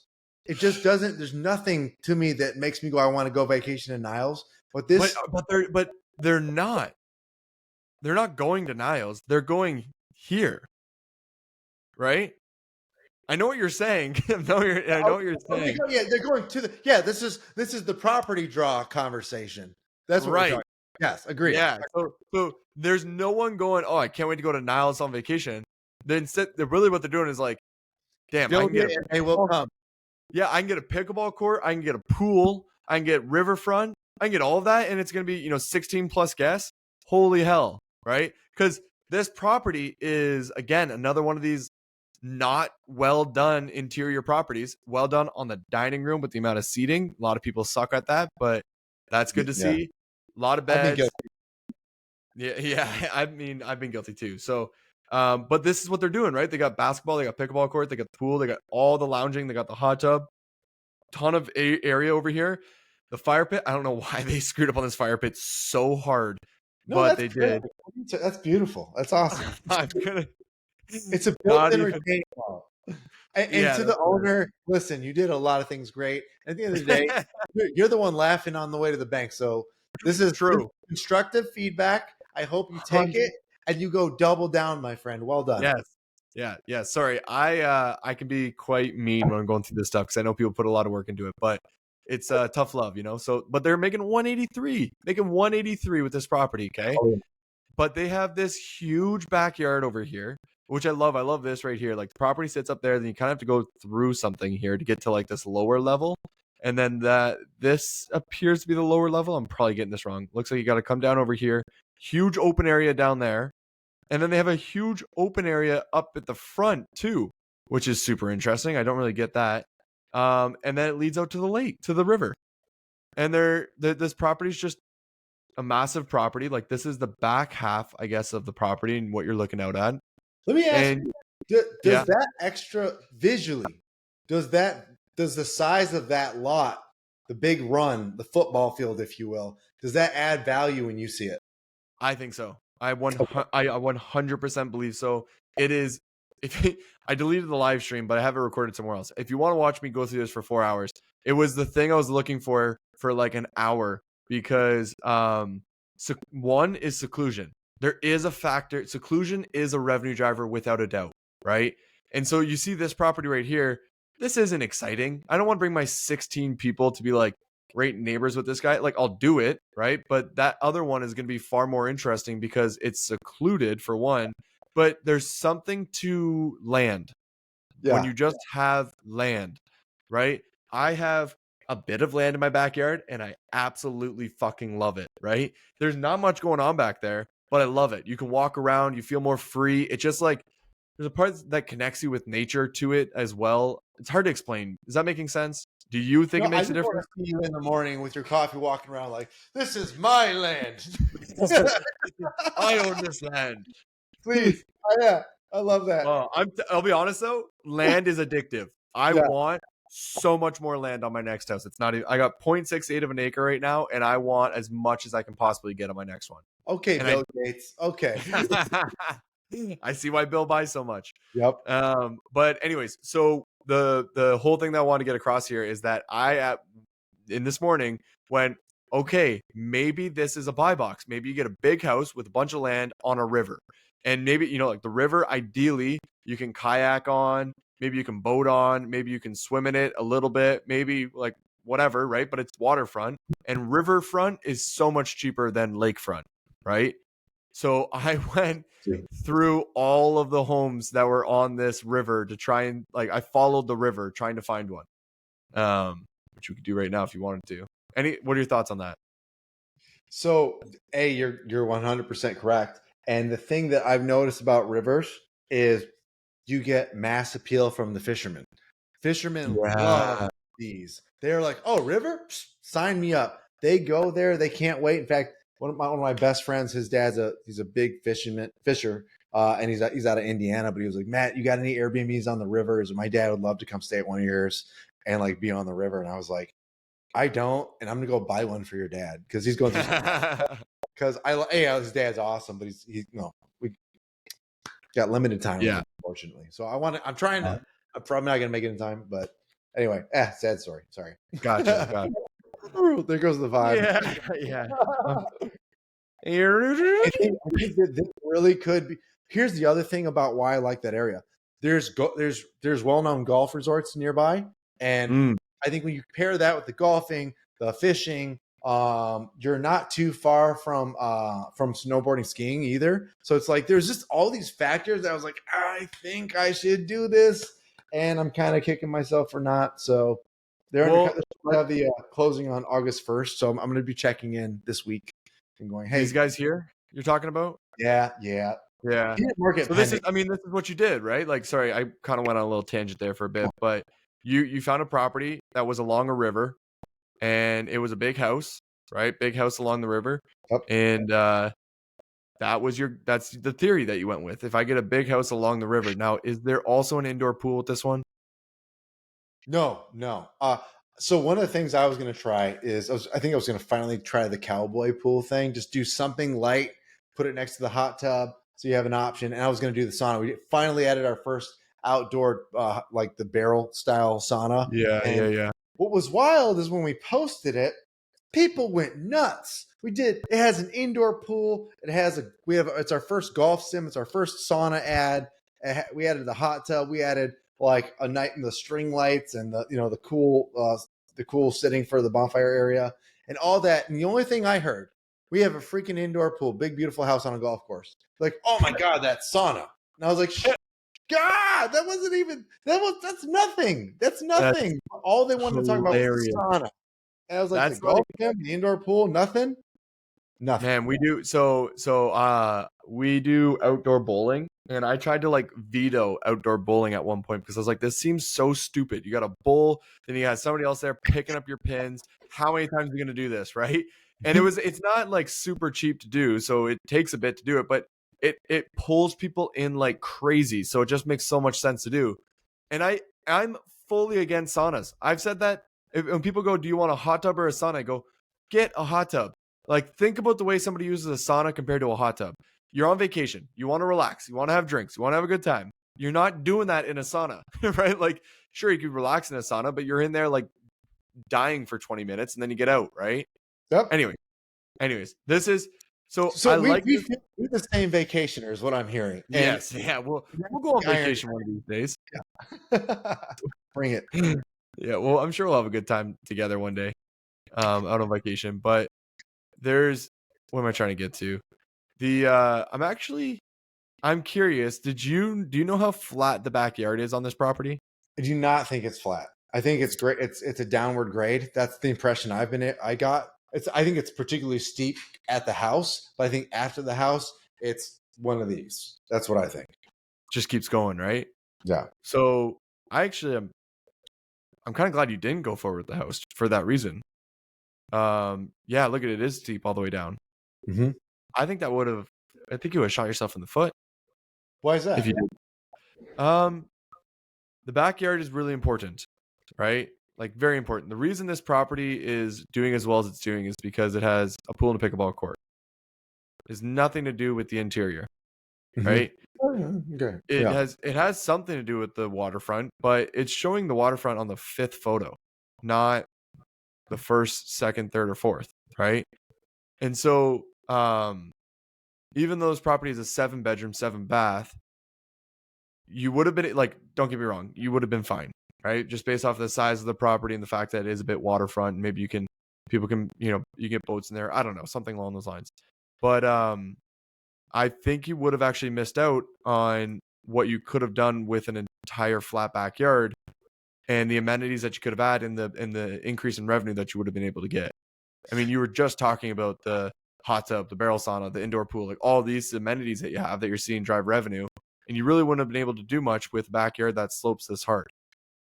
Yeah, the only thing we would have to actually, what's that word? Retaining wall. Retaining wall. Water retain, yeah, barrier wall, Yeah, whatever. retaining wall is the So we would need a retaining retaining. wall. We'd have to grade it out, and we have to create a flat surface. I do think that we could have still been able to do it. Um, Yeah, it's money, it's effort, but here's one right. thing I want to contest with you. Um, Let's to, hear to the death. Okay. So it. To the when death. yeah, right. If you look for properties in almost any city, any state, to find a 5-bed, 5-bath for the people that are going with couples that are looking for almost a nearly 1-to-1 ratio, that house is off the charts. Anybody looking I for a don't I don't disagree even a little bit on that. yeah, You're I you're think one that hundred. for the Sorry. people that were looking for that, there's only a handful of houses in the entire state that would even hit 5.3. Well, I guess 5.4s, even 6.4s, right? And there's a Yeah, couple properties in Michigan that have 5 to 11 bedrooms. I know you. I think you even found that 11 bedroom because you kind of referenced something like that. I did. Yeah. And those are the ones that have hit 400. And So that's crazy to me. Is that price okay, per room with the I know things that what I've you're noticed? saying. I I know. started, don't forget, most of my portfolio was basic. Like it started off pretty basic because that's all I could think of was Metro Detroit. It started as 2 1s, 3 2s, 4 2s, 5 3s, and I kept going up. And now I'm just now adding amenities or buying properties that have amenities. And what we got to see was there was a bit of a consistency to each product until we started adding amenities and themes, and then we saw a big jump when we added our first theme and a big jump when we started adding amenities. We're like, themes and amenities are the accelerant. Those are the things that really seem to set us apart. Anyway, I digress. Agreed. Go ahead. It's the so I've been referring to that as the experience premium is kind of like the way I'm tagging that. So people Mhm. pay for an experience, right? They'll pay an outsized return for an experience because how do you put a price tag on an experience? It's going to be different for each person, right? Oh, So if it's like a bachelorette trip, and you can kind of create like a bachelorette home, that's going to create an experience that they just won't be able to experience in any other home. So then therefore they're willing to pay a little bit more to have that experience. I think I just said experience absolutely. 10 times. Um, and so if you can create a listing that has that, that automatically gives you a bump over everybody else. And because everybody else is selling bedrooms, bathrooms, and living rooms, right? Whereas you're selling an experience along with those things. Does that make sense? Yeah, absolutely. Yeah. So I'm pulling up right now. You were just mentioning the larger properties, and you're saying that those larger properties are the ones that are hitting those like outsized returns. But I They always also have amenities. There's no question about that. look at Uh, this. So I just have such a hard. I felt if I didn't talk to this person I know this and this one. Yeah. person, you know this one. If I didn't talk Mhm. to this person and they didn't show me their data, I like their actual real data, I don't think I would believe it. Right? Like I wouldn't pull the trigger just by looking at this Airbnb listing, seeing that it's making over $400,000 a year, even though it logically would make sense. I mean, it's a massive property. It's got 38 acres. It's luxury on top of that. It's a freaking compound, It's so indoor cool. pool. But It's the so cool. design is not really They remarkable. don't need it. Look at that. Look at this. I haven't even seen this property yet. Oh my god. That pool So room is my favorite. I've said this. I think we talked about this before. I think one of the main differentiators with an indoor pool is this right here, this space. So if you can get sort of like a space for people to still hang out and have the pool, because it costs so much extra to do all of that, right? Oh yeah. But if you have that, it's so different. So like this property is a great example of it because it has this beautiful pool area, but then off to the right of the pool is a full seating area, so the parents can hang out with the kids hang out. You know Yes. what I mean? Right? Shut the door. He'll make sure no one's drowning, but you can be in there Yeah. having your Yeah, beer. yeah, you can have your drinks while your kids are swimming and like call it a day. Which actually brings us back to this listing here, which is on the market right now. Um, it doesn't really have a seating area. Well, maybe you could Right. call that the seating So we area. were talking about doing something fun up there, replacing all that railing, and really trying to make that a fun spot, maybe even a karaoke spot or just something to kind of like But sorry, go ahead. Sorry. I keep cutting you off. No, it's okay. But it is still a small area. We've been trying to surmise the best way to rehab this. We actually had a full like 1 hour deep dive on this last night. Have you? Was this for sale for? Five is this the six? I think it's like 595. Is it It's either waterfront? 495 or five. So it is, but it isn't. It's got deeded access, but they don't allow the guests to go there. Oh So my! You're not allowed to go to the waterfront. so that's what they say. Now I've been playing phone tag today with that agent, trying to get a few more clarifying questions added. Because I did see the house next to it, which my other client had offered on last year, is still pending. And I was like, wait a minute. There's two side by side homes that have pools, and both of them sold. So I want to just make sure there's not a weird neighbor or association thing happening. I don't think there was anything that Gotcha. was banning, but I think there's a neighbor thing happening, and I want to get to the bottom of that before we pull the trigger on that. Gotcha. That's a good. See, this is why you need an agent. That's just the stuff that I don't do. So, anyways, that is super interesting. These like massive homes, they almost always have a pool, just because if you're building a house that big in the first place, as if you don't have enough money to build a pool, right? Oh yeah. But like this, again, I don't trust all this data fully. I went through it. You've got it. You've got to review the data. That's ensure you're working with good data. Actually, look at this one. Oh, Traverse City. I don't even care. I don't look at anything in Traverse City. I think it's too expensive in the first It place. is. And not only that, Traverse City has so many different townships, and of those townships, some limit you on the size of how many you can sleep based on the size of your septic field. And then of the Interesting. other ones that are even still going, there's bans, freezes, and everything in between. So it's just constantly a limited thing. I have one of my own agents actually that's building one. He's building. It's going to sleep 24. He built it from the ground up, in ground pool and everything. I'm hoping Sean will be done with it. I'm hoping in the next like month or two, but I can't wait to show you what that looks like and see what data he pulls. I want him to be a 400K earner. I want him to be one of the first guys in our group that's ever done 400. That'll be a very. How big is it? He bought a 10-acre parcel and he built it everything. He built everything. I think he's got I think it's gonna be like a 4,000 square foot, 5,000 square foot house. It's pretty good size. And then how many bedrooms? I can't recall. I think it was 6. Pretty sure it was Okay. And you said it's near Traverse? No, Traverse? it's probably an hour from Traverse. I think it's closer to Charlevoix. Okay. I don't know that area. So It's here's to the northeast of Traverse. gotcha. Northeast of Traverse. Okay. Still within the general range. I mean, it's the rich area, I guess is what I'm trying to say. Yeah. Oh So yeah. There's money over there for sure. yeah, big time. That's which is what you need to be able to make a lot of money, right? Oh yeah. Okay, so I pulled in all of the 5 bedrooms within Michigan. Or sorry, Mm-hmm. all of the 5 bedrooms that meet the good data requirement, making over $90,000 a year. And I did this originally because I wanted to see if there are any properties that were in, remember this range that we were looking at? Let me pull this back. We've been going all over the place. So I'm trying to narrow this down for a second. So this deeper green area here, right? The whole Baldwin, Michigan area. Mm-hmm. Let me regroup here.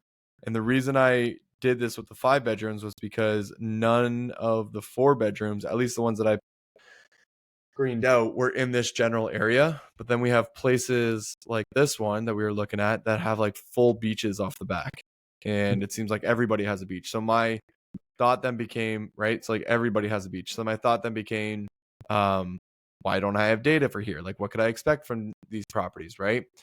And that's why I'm pulling this up. So these are all the 5 bedrooms that are doing over 90,000. You can see I have a huge concentration over here, a huge concentration over this way. This is the annoying part.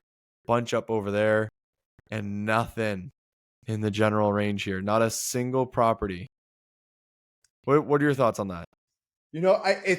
So this is me feeling a little ignorant. I don't have no idea what to say about that. I actually maybe I do. Okay, give me your. It doesn't have to be Can you perfect. Pardon? can you zoom in a little bit? It's really great. Oh, I remember that house. I've seen that a few times.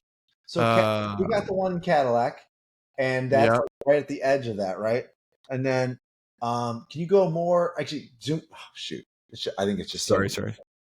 I know it's really blurry on your side just because the way it goes. It's interesting, eh? Hey. Hey. Okay. So here's something interesting. Sarah's house, Bitely, is in that green range, right? It And is. I know. That's why I'm trying to figure out why it's not showing up. then where's Reed City? You see Reed I City there? don't. I can't really read it. Sorry, say again. Do you see Reed City? It would Um, be wait, no, if that's where's Twin Lakes where right? is it? Which? Yeah, right here. Reed City is right here. Okay. Wait, is your oh I see it now. Okay. So we were looking at buying a wedding venue that had a hotel on it. And Yeah. what Was was that? great, what was crazy is when we went there, I finally went there and I saw it in person, and I just realized everything within 5 miles of that was just country. And it felt so country that I didn't even want to do it. Like it just for me, for my buy box, it was just there wasn't anything else. I didn't see restaurants to go to. I didn't see a Myers. I didn't see a Starbucks. Like there comes a point where I'm like, if I've driven on the main roads and I haven't seen any of that, then this property has to be such an amazing destination and price point for me to still like get past that. And I'm pretty daring with my investment strategy. I think compared to what the average would be, I'm probably seem like the riskier like decision maker. But for me to say no, I know you're going to say no. Like there's just such little data in that little segment. But even with that, I think if I was within 30 minutes of the actual Michigan coast, I'd be more likely to still pull the trigger on that. We've seen a couple. There's one in Scottville, which is off the coast of Ludington. That's really cool. It's like a burn style on the lake, but it's like it's got land, but it's actually, I think it does flatten out at the bottom like you like. But it's definitely got more of a hill presence. But I did send you that little resort that I wanted you guys. When you're ready to review a resort, I want to talk to you about one because I am dying to see what you would say about that You want one. to do it right now? No, no, only because I'm still very serious about seeing it, about doing it. I've been building that relationship, but Oh, like you don't want to I show it off no, just in I would. case. No, I don't. I don't want to lose that one. I like enough where I still want to really seriously consider buying it. Keep it Um, close to the chest for now. that and it's rare that I say that. Usually, I'm very like, somebody's better off getting it. But this one, there's something kind of spiritual that happened. Almost just sitting there looking up the lake. It's what I don't like is the way that the lot is situated. There's kind of a drop to get to the beach and the dock, but the benefit is also that you feel like you're sitting on these Irish like cliffs and you're overlooking this beautiful lake with the sun coming down just perfectly and you're just like this is like this is like a drawing, this is like a beautiful painting is what I'm experiencing. It was just one of the most special lake sunsets I've ever seen when I was walking the property. Now all that being said, now screw it, I can share it with you, and it's because here's why I'll share it. The rehab on this is extensive. It is extensive. And I know most people are going to be too shy to do it anyway, so I'm going to let it go. I'm going to share it. Sharing is caring. put it in the chat. All right, man. Here it comes. Here it comes. Okay. I was looking at a property earlier today. If you send me the same property, I'm gonna burst out laughing. But let's. It's a multi-unit. So is yours? Well, there was multiple units on the land. You need to send me what you're talking about because I'm dying to know if it's the other one I saw. All right, I'll show. Well, I was waiting to show you that one. That one, You I'm show like, me mine and I'll show you. I said that wrong. here. Let me. Got it. I'll show you mine while you're finding yours right now. Right, so I'll like get mine loaded. I hope to God I saved this one. Because otherwise it's gonna take a bit to find. There it is. But I think I did. I think I did. All right. Oh, All right. I didn't. We have here's the chat. Okay. Ooh, I've got another one to show you too. Dang, I didn't save the property. That was stupid. Okay, I got two more. Am I stupid? I just clicked chat. I don't see the chat to enter something. Yeah, you probably are pretty stupid, Yeah, that's true. but Yeah. where? So I click. I feel like it usually Oh, at the bottom, doesn't it? oh yeah. There is no chat. Wait, studio chat. Go click Studio. studio chat. Do you see that there? Oh, okay. So I feel less stupid now. Okay, perfect. Okay. All Okay. right. So this goes to you and me, right? But whatever. Yeah. Wait. I mean, we're about to show it to everybody, so Yeah. it's one of It's those. It does not matter. does not matter anymore. Special man. Maybe by showing this, somebody will reach out and be like, "Oh my god, let's do it." Yeah, I've got a lot of data on this. I've got Oh, it. okay. Okay. You've showed me this property. Yeah, I thought this was the one that was too in the middle of nowhere for you that you were just talking about, but this isn't. I This is would like, show you that and explain. I still think somebody can make money on the one I saw. I yeah. do. I do. You have to make Okay. it. It's big enough to make it the destination, but it's a rehab that I don't want to deal with the Gotcha. rain. Can you see my Yeah. screen? Yeah. Is this isn't the wedding venue one you were referring to, right? No, no. This is Okay. I believe it's 14 unit L-shaped motel. Basically, there's a Yeah. single family house on it as well. They're So all the units are small, and the yeah, I mean pictures as do you'd not do expect. it justice at all. No, of Like, course not. So but sorry, go ahead. quick question before you go too far. So when you were saying that you have to like drop down to the water and That's then you were saying it was like this majestic view. Is this where you're referring where you got to drop down? yes, yes, Okay. and this is a terrible photo of how nice that can be. So Terrible. follow-up question. Yeah, Is this flat or not? it's flat until then. So it's flat up here and then it Yep. drops. And here's what's crazy. I think it's probably over an acre of open land, and I think that it might even be close to like an acre and a half. And what I thought would be awesome is obviously we were talking about adding pools, a double hot tub situation, pickleball court, but we also thought it might be a good opportunity to finally develop that land and add some new units because I'm it's gonna just let me jump in real quick because I've been waiting to point this out. Look at this right here. Okay, this is Dan. This is his yes. listing. Get out of my text threads because I have that. This is Dan's property, right? That he built that, but he built this in the back, and this thing in the back.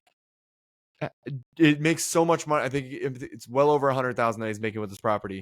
But like this dome drives so much revenue, it's crazy. And like you have this really cool place, but it's like I wonder if you were to add more domes back here or something that would be more a little bit more unique, maybe less infrastructure.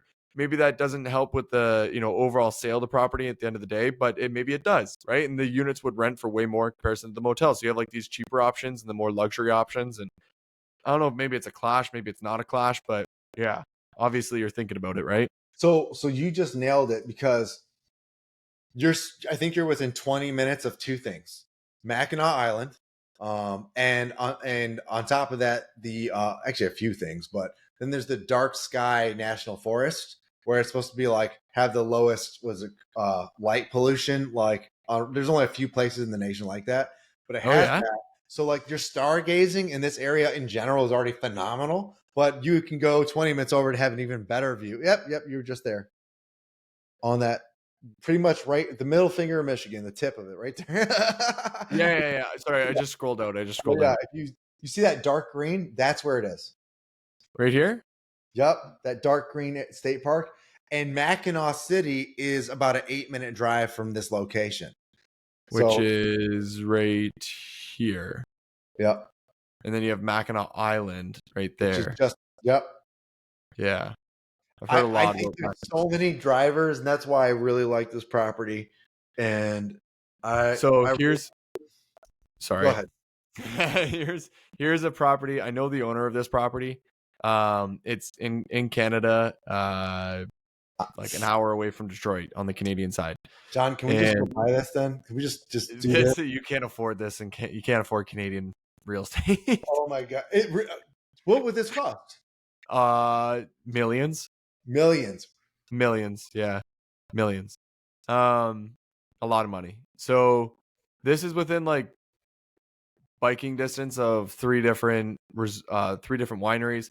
This guy took this. It used to be a trailer park. He ripped out all of the like used up trailers that were left behind and added in all these different domes in there. And now he's just got like row after row with domes. And then in the front, he's got a bunch of these like really unique looking ones that are right here that have the lakefront view. And then he excavated the entire front part of here to be able to get a beach and to be able to walk down this, because it's a drop from here to the water. It's like a big drop. So it's totally excavated. I'm not going to say what he paid for that, but it was a bit. And then you got the community pool over here, and then there's a whole community rec area over here too. So like showers and like high end nice showers, well put together, game room, reception area, and then the whole middle space is just like left open. I think this is an old photo though. There's a lot more going on here.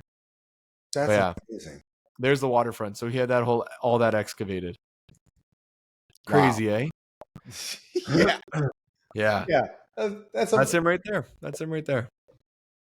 Yeah. So anyways, you get the idea.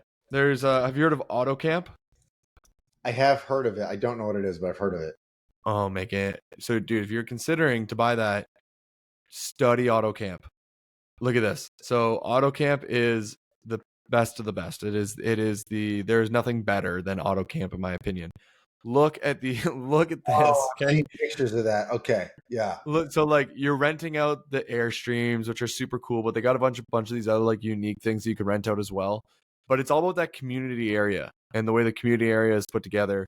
And they're Beautiful. in like the best locations. So they started off like I think it was Yosemite, then they're in Zion, they're in Sequoia, Joshua Tree, they got Catskills. I mean, some of these other ones are good, not great, but anyways, you get the idea. It's Yeah. crazy, eh? Look at these. This is the community area. That's amazing, man. I should call them and just have them partner with me. I mean, they probably wouldn't, but like, just Work my based off No. the because it's motel, but like all these ideas you can take, Amazing. Yeah, yeah, right? totally. And then it's worth so much more. And this sells on like they got the tents too. Oh man, I'm in love with this. I wish that I could create something like this more than anything. This is like at the community hangout area. I think this is the one in I love that. Oh, that's so yeah. cool. Step down to the lake. That's so cool. No, that's the pool. But Sorry, cool. Sorry. Yeah. yeah. But cool, eh? Right? Like, the way they have it just hits what everyone wants. And like, Oh, I've seen that before. Yeah, maybe once. Actually, in a house over here in Clawson. But that's so cool when you see that the old school photos. Yeah, the photos, the way they're done. Like, I want to know who did this. Like, who is the mind behind this and actually brought this to life? Because that guy, photos are hitting too. Yeah, that's great. I know, eh? They're nailing. Like, that's just a tent. It's just a tent. But the other part is like the location. So they're in like the best of the best. So, like, imagine going hiking in Yosemite and you come back to this. Anyways, I could drool over this for a week if I wanted to. But yeah, I see this property has a ton of potential. Obviously it's only 580. Like, you barely have to make anything to make this work. I know, and that's where I keep going. I kind of want to. Now here's the reasons why I think a lot of people struggle with it. You can't run it year round because the plumbing is not set up for it. There is asbestos, there is some mold, there are some other things. The bathrooms are kind of rough. They need a full reno. And again, with the size of the units, it's kind of like, is it worth the squeeze? And there's very little data to support the revenue. Like, I think 2 years ago they made 30,000 total. What do you mean? How is that possible? Run those back in your head and accept that that's all I said. That is it. They've owned it for 43 years. And back when they probably bought it, 43 is all it needed to make. And it's a, I feel like I don't want to talk too much more about this because not just out of respect, but they're a very sweet couple. I really like them. We built that relationship, and I want to work with them on it because I think it's a special. The land is so special. The units, I just don't know if they're worth bringing back to life, honestly, and that's where I keep struggling. Is it better to demo it or put probably 300,000 into these buildings and then continue a phase 2 development? Well, that's that then becomes, do you just buy flat land? You just buy, exactly. You know what I mean? Buy 20 acres that is like in I don't know, anywhere. Buy 20 acres anywhere and try to go from there. if that's the like end goal.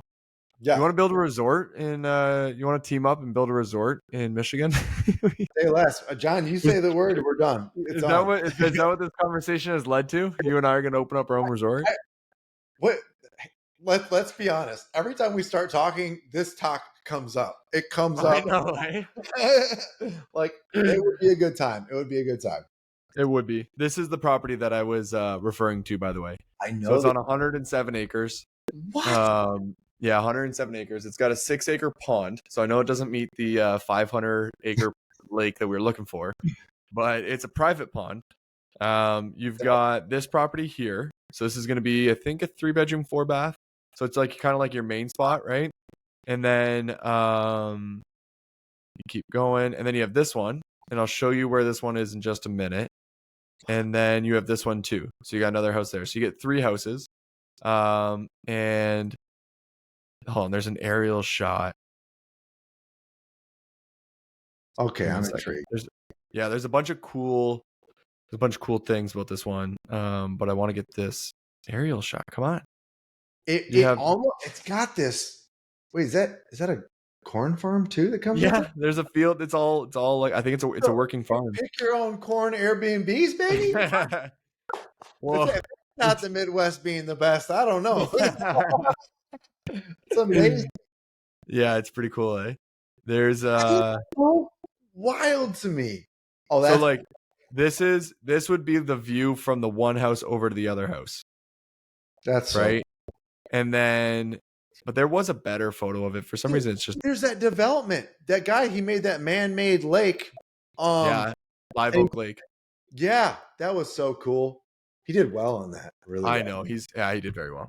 There's a lot of things that he did well, but like there's a lot of things that he did well, and there's a lot of things that people don't even understand that he did, and like why it's doing what it's doing. And I actually just feel bad for the people who have tried to replicate it without truly understanding his strategy. But like look at, I don't know, let me scroll back up. There's a couple things about this property that I find super intriguing. Give me that overview shot. So like look, you got the one house right there. You got the other house over here. I don't know where the third house is, which is the confusing part. But you have all this land all the way around, right?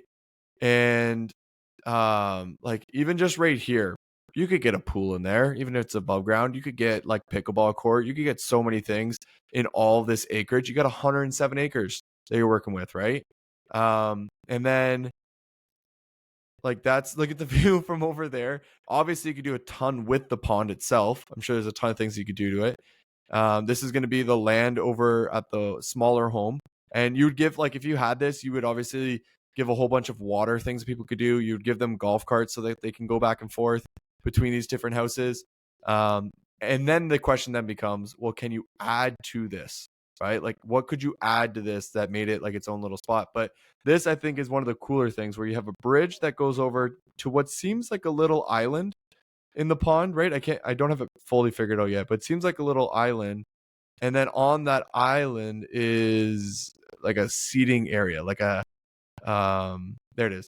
You've got like a picnic tables and stuff like that. Like there's a whole space under here that you can have as like a community area. I guess if you have a large group, like that's a pretty sweet thing you could do too. But what if you put up domes all around here, right? Like what if that was the community area where there's pickleball and everything, and then and like a pool and whatnot, and then you had the rest of the area, like all this stuff over here that you can see, and on that side too, where you just added even more. Maybe you added another bridge over that way. And again, it's 107 acres. So from what we're seeing here, I'm assuming you own part of this farmland too, You have to at that size. right? And then, but so then the thing is we're talking about being nowhere. So, oh, sorry, I take that back. It's Wait a actually minute. not that middle of nowhere. I thought it was way up over to the far northeast, but you're actually pretty close to South Bend, but you're actually really close to Chicago. I don't Yeah, know. they do a Interesting, lot eh? of. Isn't it? I thought there wasn't there a golf course that I'm forgetting? Out that way? Feel like yeah, there's a few over there. Yeah, there are. Okay. Golf And course. there's kayaking. There's a. Hold on, I'm looking at the map now. I need to remind myself. So you're not far from Niles. which kind of I think would be a point of data I would pull. And then what else are you? Williamsville, Decatur. I don't even know if you Oh, do from Mills. So there's there another buy box. You want me to show you another buy box that I've pulled up as well? absolutely not. All right, here we go. So another one that I had written out is, let me make sure I got it right. Big houses outside of beach towns that have a lot of amenities and possibly some character. So these two homes are anomalies, but I'm still going to show them because there are other homes that are an example of this. This one here is mainly the anomaly. So it's in Fenville, which is just outside of Saugatuck, right? Yep. Still within driving distance though, and it's not like in Fenville. And Mhm. the property is just absolutely beautiful, beautiful, beautiful, beautiful. That's Right? so cool. Yeah, I've seen this picture. Oh, this is it's the upgrade wild, tree. man. Oh, that's special. It's Oh wild. my god. So it's not a good comp because it's a one of one. But this next one is not a one of one. So this one here is in Bel Air, and Bel Air is. We talked about Um, Bel Air. did we? Well, yeah, they were having a water thing, but like when I pinged my client that Okay, had a couple that over was the there, guy. he said it's all Gotcha. good. Okay. Well, this is Do your own due diligence. Blah blah yeah. blah. And that's So a you ooh. 4,500 square feet, which is, big old home. I wonder how many people it sleeps. I'd be surprised if it wasn't 20. Um, do you see it anywhere? It was, I think, just a little bit higher. No, that is the top. I know it's Uh, probably blurry for you, so don't even worry about it. blurry. It's oh, they have an EV charger. Oh, interesting. You don't see that often. So they say 16 plus, but I bet you they can get more people in there. Um, so, but this is the idea is that this one is right outside of Bel Air. Actually, I don't know how far out this. See, this is where I need your knowledge, right? So Can Bel Air you is right do? Oh, you're right along Lake Bel Air. You're not far. You're probably like 50. I don't know, maybe even 10 minutes from Lake Bel Air. You're saying you think this property is 10 minutes from that lake? I think it's I think 15 you're maybe. 4 seconds. Hold on. Hold, how far out are you? I can't. I'm sorry. I can't really tell how far you're zooming. No worries, you're good. You're looking at a blurry screen and I'm giving you shit. um, Bel Air, Michigan, and then we'll just do some quick. So they're like right over here probably. And then where would be the beach? Is there a beach here? Would this be the access? I do not. I haven't ever been on Lake Bel Air. I drove by it a couple times, but I don't remember ever seeing a clear beach access. At least not on this east coast that we've looked at. Gotcha. It doesn't mean I Uh, didn't drive past it. It just means I didn't see it.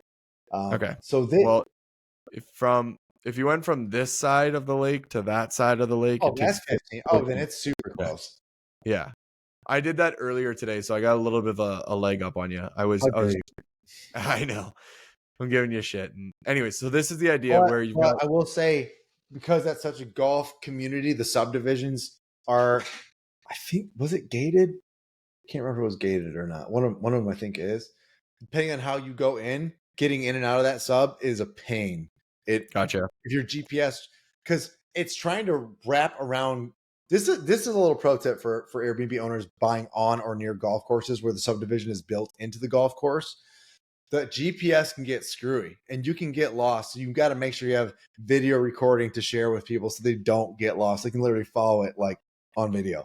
That's Especially in the winter. great tip. Great tip from Matt, as always. So this property is the other buy box idea.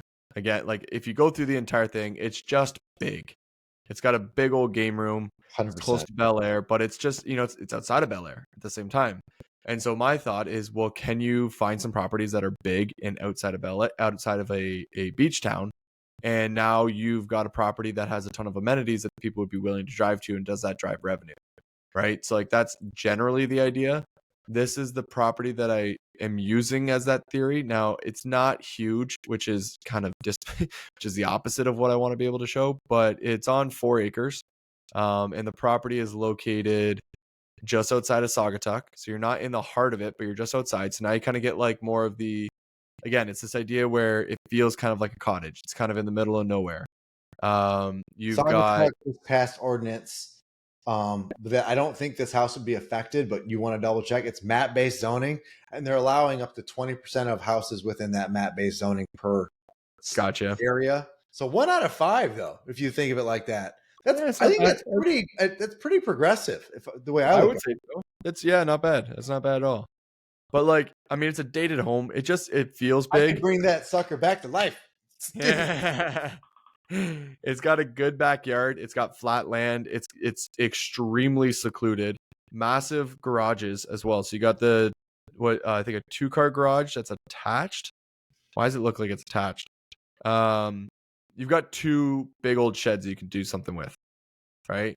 So, anyways, I like my thought is, well, if this home over here, this big old one that's just outside of Bel Air, um, is pulling 184. And it's forgettable. It's Yeah, all size. That's all. yeah. Could you take something like this and do what we do to properties and make it the property to go to? That's Do you what know I what I wanted mean? to do with the Grayling one. I felt I could do that, except it didn't have the flat land that like I know is valuable. Yeah. But oh, So you're just showing me all these goodies. Okay. yeah, here's another. So this is a different one that was the indoor I've been pool looking like at this one. yeah. This So one. the indoor pool's not filled in, but if you did fill it in, you could obviously get a loan on it. But like indoor pool, which is beautiful. Like this is beautiful. This is so beautiful that could drive revenue itself. And then the property is 4,800 square feet. The problem is that's 1.1 whatever 1.1. We'll call it 1.2, but it Well, has been sale for 76 days. Like if you could get it down. yeah, that's where double So checking. I know Waterford is going through the rezoning conversation too. I can check on that one. I'm okay, sorry, well man. I don't mean to be like the dream shatterer, but I'm talking that's to the. step one. That's step one is to figure out. So the problem with this one though is if it's 1.1 million, let's say you get them down 75,000, you put 20% down, and you've got to put like $200,000 into this property minimum just to get it up and going. Just because like So, it's a 4,800 square feet property, maybe you got to do something to that pool. That's why it's not filled in. You got to do some stuff outside. Let's just do a big budget, right? The property's got to make a minimum of 200,000, which it likely would, right? 200,000, and now you're sitting at $32,000 a year, and it's really like you got to get the property up to 250. And if you can hit 250, you're looking at 60K. But again, at 60K is only a 14%, 13.5% return. so let me 60 ask, grand in free cash flow, but you're throwing a crazy amount of property. when you analyze, what I love is you are seeing that you can look at similar market and say, well, let's duplicate what this person's already done. You try to augment, just like what some things were like in like the Poconos and parts of New York. Similar temperament and weather over here in Michigan, similar styles and geography, right?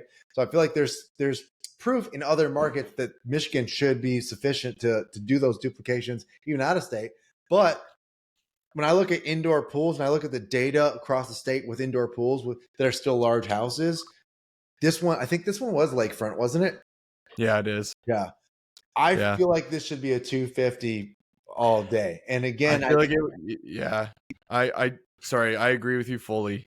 If you got this up and running, you even have a little beachfront right here, which I'm just noticing for the first time. You got a little beachfront. It's small, but like you could do stuff with this to really show it off. And then you have all of this land that's flat land to just like pimp out. I'd paint that black so quick with some cool accent colors, and people would go, the Yeah. black, cool, I don't know what to call it, but Yeah. it's begging to be, it's going to stand out. So own it. Own it It's standing so out. yeah. I mean, but again, like you're talking about, yeah, sure, it does 250. It does 250. You make 60K in free cash flow, but you need almost half a million to get it going. And Exactly. then and let's say like even if you were to get your operating expense down to 40, you're up a bit, but it's still not even a 20% cash on cash. Mhm. Like, right? Like if you hit 300,000 and you just absolutely crush it because it's an indoor pool that's doing amazing, sure. Now we're hitting $100,000 of free cash flow, 23% return. You get all your money back in 4 years, right? It's looking beautiful, but you've got to make $300,000 a year off this property. Have So you that's it. seen the one that's for sale for 2.6 and it's doing 400? No. You want to share your screen? Let me pull the link. Let me see if I can find it still. So Okay. actually, it shouldn't be too hard to find. It's all about, like, I think what, Taylor Jones, Mr. Jones, we talk every day, and he's all about the lowest possible basis. If you can get your price down, it just helps so much with your ability to cash flow and to get a good return, right? The lower you get it, just the better position you're in. There was a Jeremy Warden put on a conference in New York this past weekend. Oh yeah. Yeah, it was a small little one, which was good, and he had a couple of people there, and you actually came up on the podcast that we did, so we were talking about you for a bit, but it was good this time or bad? I can't tell. you'll just have to listen and Yeah, find out. listen to it. All right. But what was I gonna say? The property. Oh, there was a guy who bought a property in, I can't remember what market it was in, but it was in the Midwest for 170, and it's doing 80,000 a year, right? And if we run those numbers, so while you're pulling that up, I'm just gonna run those numbers. 1 sec. Let's see what that comes out to, because I was wondering, like, how well would that do? So 170. You only have to put $34,000 down on at 20%.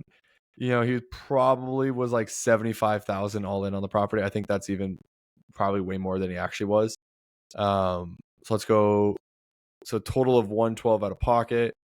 We could keep it at 40% OpEx, and the property was doing 80,000.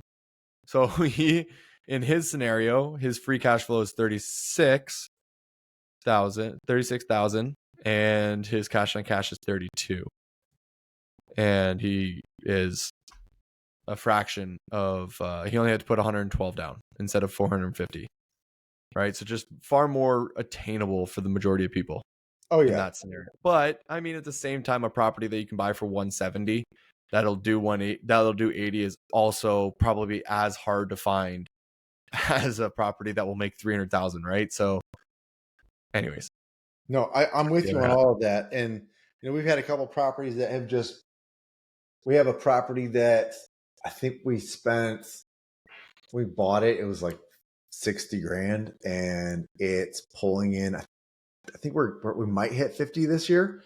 So I'm like, win. And we did about a 20,000. Wait, how much did you buy it for? I think it was like 60.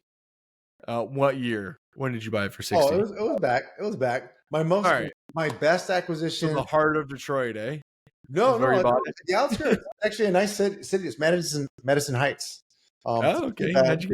And I had one that I bought a year and a half ago. I bought it for 75. We put 40 into it. It's worth probably like 170 now, but it's doing about 50 as well. So it's like we've had some really good numbers on some of those properties. Sorry, go ahead. Oh, go ahead. Yeah. I had a client buy another one in Madison Heights who's now set the bar high. Shannon, shout out to you, my friend. She bought one. I showed her what I was doing in Madison Heights, and then she went out and went up. I mean, she added the pool, and she added a cool little game room, which I had not done in that area because I just was like, it's just a house. It's just a house in a metro dense area. I'm going to get more midterm stays. But she did it better. And then she just had an $8,000 month in July. And I'm just like, there you go. Way to go. Yeah. She's had a lot of 6s and 7s. So she might hit 80,000 and think she was all in for 220. So wow, that's pretty amazing. That's pretty good. Yeah, that's spot on. We're a burr too. But those are hard to get these days. Those are very hard. Those are nearly impossible. So all right, well, fuck, man, we've covered so many things. I know you're trying to find a property. Are you still trying to find it? I'm giving it one last go. Oh, maybe, please. So here's, while you're pulling that up, I'm just gonna pick your brain, and you double tasking is probably not ideal, but I think the part that I'm still struggling with, right, and mainly because when I help a client, I gotta go deep into the data. And I got to be able to have enough data to make them feel confident that the property that they're going to get is actually going to work out, right? Um, and I want to I believe in Michigan. I do because of a lot of conversations with you, a lot of the data that we've gone through. Your Orange Cadillac property, you know what I mean? Like Sarah's property. All these things I've seen, and I've seen the numbers work, but if you were to hire me, right, to find you a property, and I say, hey, go buy this property, I have to give you so much information that you feel confident that the property is actually going to do what it's going to do, right? And it can't like bullshit it, because as soon as I start, I like, it's not in me to bullshit and you know what I mean, like. And also that's why I love data, because the numbers don't lie. So like it helps me prove that I'm not a bullshitter, because a lot of people will just lie, Yeah. right? So the hard part is I have to take this data and be able to prove it to people to buy in Michigan. And it's just spread out, right? Like, you know what I mean? I'm showing you these buy box ideas where I'm like, hey, here's a couple of properties that are just outside of the Metro Detroit that are along a lake. Um, you think they make sense? And you're like, well, most likely. But you've got data like all over the place that's kind of saying like maybe, right? And then these properties I'm showing you up in Baldwin, I'm like, man, I think this is the place to be. But then you go and look at the comps and there's almost nobody there, right? And then you start going like too south and you hit regulations. You get too close to the west coast and you're starting to hit like high prices, and you're hitting crazy regulations and all this different stuff. So like I'm trying to figure out this formula that works, but to have that data that actually backs it up. So that when I underwrite a property and I prove it to them, they're like, yeah, okay, that this all makes logical sense, because I Yeah. can see it and I feel confident it's going to work, but I need to be able to have it on paper for them to see it so they feel that. Yeah. That makes sense. What's I, your recommendation? my man, I live that all day. Like Yeah, that's your world. I get 3 to 5 calls set with me a week. Hey, I want to be coached, or I want you to help me buy a property. And they, I've kind of like, some people I think probably think I'm a jerk at this point. They probably just think, oh, that guy's an ass. Like, I kind of say, hey, we're okay. They're like, all right, most of them come on and start giving me the resume, and I'm like, they're like, I've done this and I've done this. I'm like, oh, cool. What markets? Like Arizona, Texas, all the markets that are very established. And I go, Yeah, shit, here we go. And yeah. I go, all right, I'm going to ask you a question, and it's not to offend you. Will you buy properties without data? And they go, no. I was like, all right, well, I'm glad we got to meet. If you need anything else in the future, give me a call. like literally, that's how I've had to start approaching it, so I don't spend an hour trying to convince somebody to do something that they don't want to do. And but this is the thing. So first off, you do have data, right? You dude, do have data. it's a slam. You're It's a slam door in the face approach, because I Yeah, need yeah, people I to be get it. adaptable enough to go, Right. if I can take in enough information, I can be comfortable with the decision, even though it Yeah, won't be as prominent as it's been in my past markets. Because right.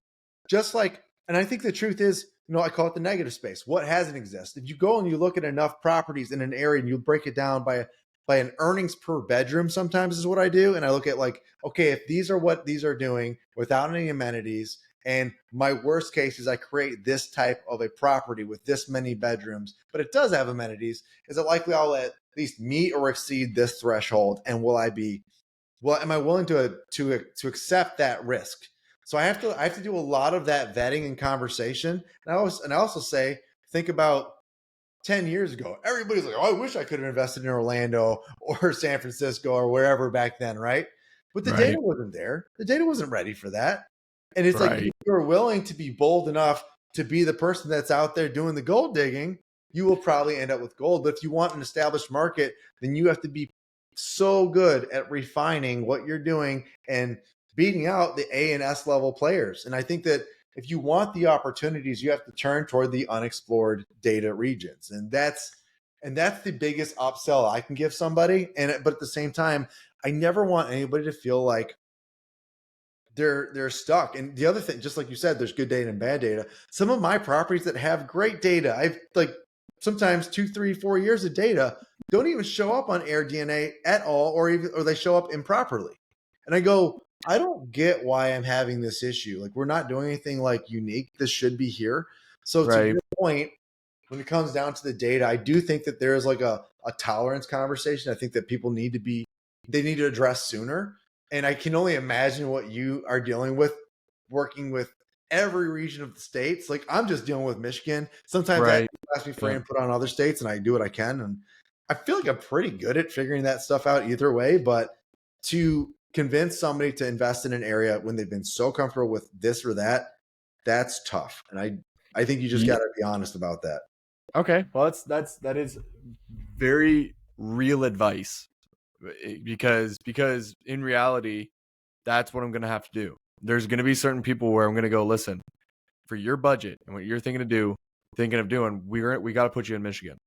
And it just makes most sense for you to be in Michigan. And then I have to be able to give them enough information for them to understand why Michigan, right?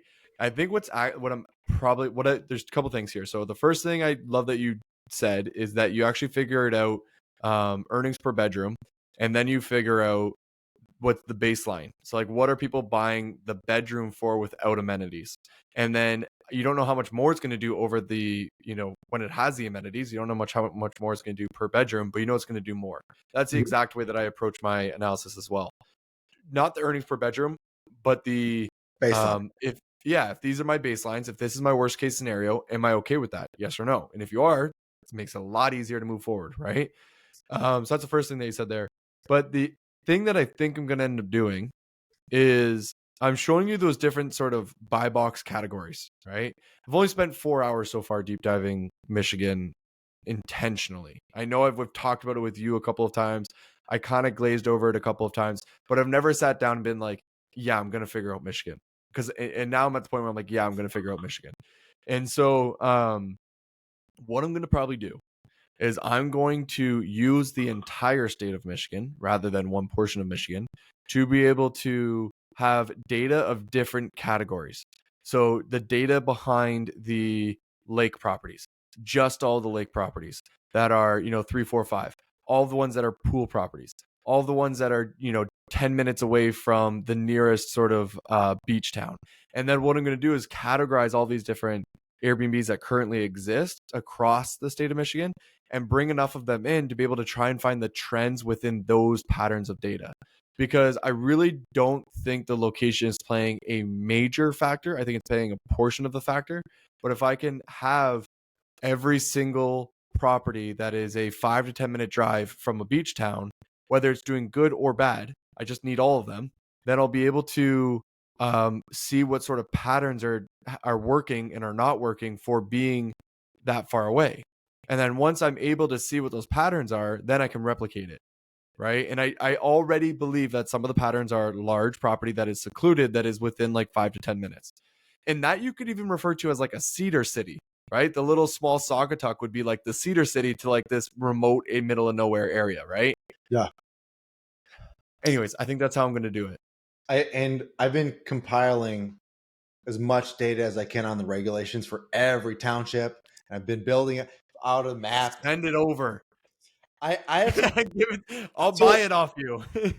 but I we keep it open. You can have it, brother. We can All have it. right. All right. I That have would save me a crazy amount of time. well, I'll share it with you because we have that. We've been working on a lot of these things together, and you've been educational to me too, and I appreciate that.